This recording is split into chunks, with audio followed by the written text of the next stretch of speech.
De très nombreuses écoles risquent la fermeture totale ce jeudi, en raison d'une grève de la fonction publique. Enseignants et animateurs périscolaires seront grévistes.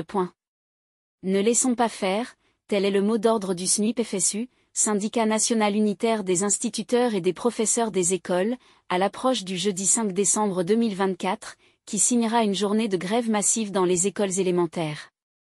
Le nombre de grévistes s'annonce élevé. Plus globalement, ce sont la majorité des syndicats de la fonction publique qui appellent à une journée d'action, de rassemblement, de manifestation et de grève sur l'ensemble du territoire, pour ce jeudi.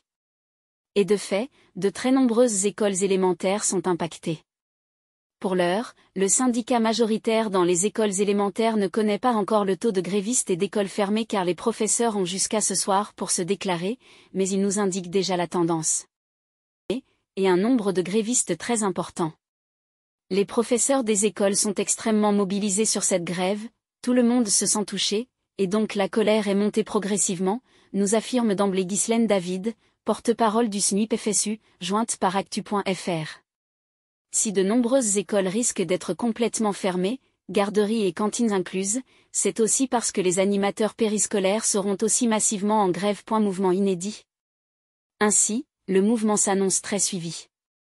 Voire carrément inédit, il est trop tôt pour l'assurer, réitère la porte-parole. Déjà pendant la réforme des retraites, et durant les mobilisations anti-Blanquet, on a eu des gros mouvements, on ne sait pas si ce sera aussi massif, mais ça semble monter très progressivement depuis 15 jours, et là ça se confirme bien suivi, anticipe encore Ghislaine David. Ce qui est sûr, c'est qu'il y aura une mobilisation massive dans la rue, avec de gros cortèges enseignants. Le SNUIPP recense d'ailleurs 131 points de mobilisation, et détaille les actions par ville en France, dans une carte. Gel des salaires, indemnisation du congé maladie.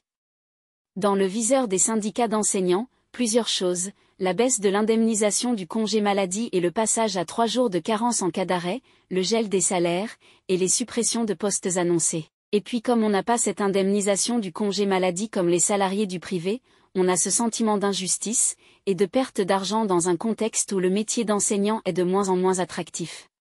Et où nos conditions de travail sont déjà dégradées, énumère la porte-parole du SNUIPP. De nombreuses raisons qui cristallisent la colère.